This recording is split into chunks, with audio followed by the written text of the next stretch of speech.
So the Atlanta Hawks ended up making a move. It wasn't the move that I thought they were going to make at the trade deadline, but they made one a little earlier.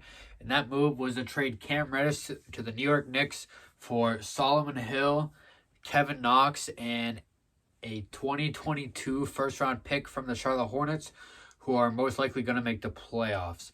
Now, so this trade was for me, anyways. My professional basketball analyst, myself, me. You know, uh, I don't really understand it for Atlanta. I think New York got a huge W in this one. I mean, Kevin Knox. I mean, he hasn't turned out great at all. I remember, I think 2017 he was drafted. 2018 he was looking like a damn good player in summer league, and that was it. He had one summer league run, and boom, he was not good at all.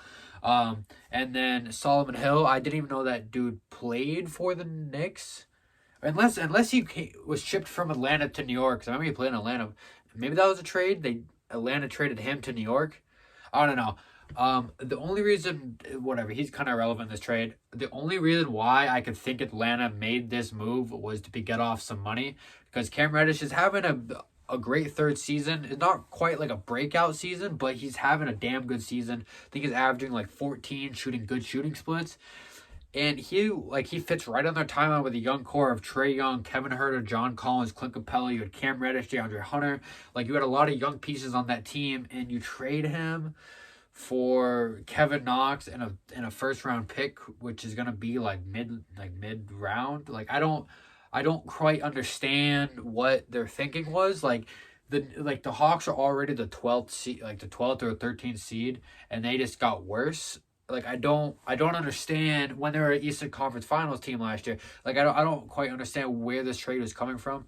The only thing I could think of was to get money off the books, but I can't remember the last time Atlanta got a big time free agent. I can't remember the last time Atlanta got a middle like a borderline all star signing.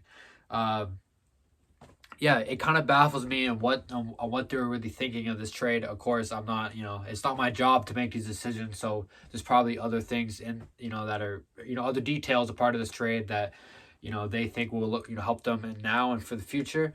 I don't quite understand, but so enough about the Atlanta side.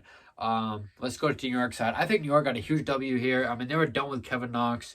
That first round pick once again. I think Cam Reddish. Okay, so I think Cam Reddish is going to be a better basketball player. Okay, the probability of Cam Reddish being a better basketball player than that pick they got or they sent to Atlanta is very, very likely for Cam Reddish to become a better basketball player. And then Kevin Knox, maybe he needs a new situation. Maybe he goes off and averages 15 for the Hawks just because he's out of New York. But that's probably not going to happen. So New York got a huge W. They're pairing up RJ and Cam Reddish again. And now they all need is Zion. The Duke team coming to New York is coming to reality. But nonetheless, he fits right in there at the shooting guard position because he plays better defense than Evan Fournier. I say bring Evan Fournier off the bench and let Cam Reddish go crazy in New York. Let him be a high shot, like a high volume shooter over there. Let them develop over there in New York and just add to their nice core that they have of Randall, Barrett, on Cam Reddish. Now, does this make New York better this year? It's kind of hard to say. Like, they got the best player out of the deal, like by far. But like, Cam's not that X factor that's going to take them right now. Cam Reddish is not going to pull them out of their season woes right now because they're not really having that great of a season. But you give him 2 years, Cam Reddish is going to be a pretty damn good player. So I think the Knicks definitely won this trade. And now that we're on the topic of Cam Reddish, I just remembered that Atlanta traded Luka Doncic for Trae Young, and they also got that pick from Dallas, which then they drafted Cam Reddish with. Now, you can make the argument of who's better in that deal, but a lot of people would tell you that Luka's going to have a better career and more impactful player than Trae Young.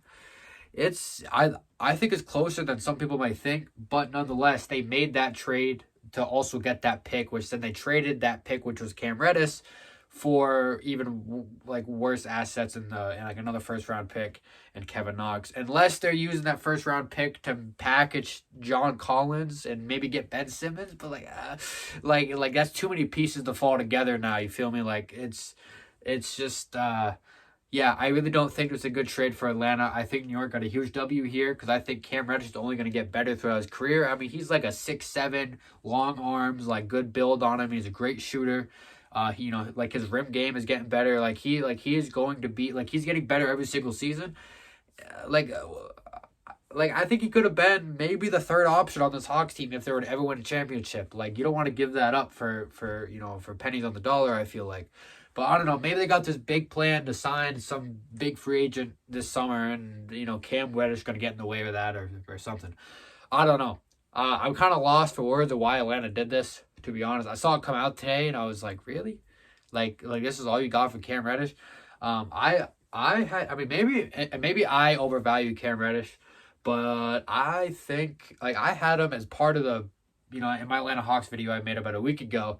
I had Cam Reddish be the best player from Atlanta they trade to Philadelphia over Ben Simmons. But my trade scenario I had going on, I had Atlanta throwing a bunch of first round picks for him. But I think Cam Reddish could be an all-star in the East for sure within the next couple of years. Maybe I'm speaking too high on him, but I think he's just been a late bloomer, and I think he's just going to take him a while to adjust to the league, which is getting better every year. He hasn't plateaued yet. I understand trading a rookie player once they plateau because you kind of understand what they're going to be at that point. Or not a rookie player, like a young player. But once a player, plateaus, has 2 or 3 seasons of where they're kind of averaging the same, then you trade them, It's just like the same thing with Minnesota. They finally traded Andrew Wiggins once they realized exactly what he was kind of, going to be. It's too early to trade Cam Reddish. I would have much rather had them trade Kevin Huerter or that's really about it. But I don't think they should have traded him. I think it was a really important part of that young core that I had over there. But hey, it's not my job. I'm not the one in the office over there, so who really cares what I think? But yeah, I hope you guys enjoyed the video, and I'll see you in the next one.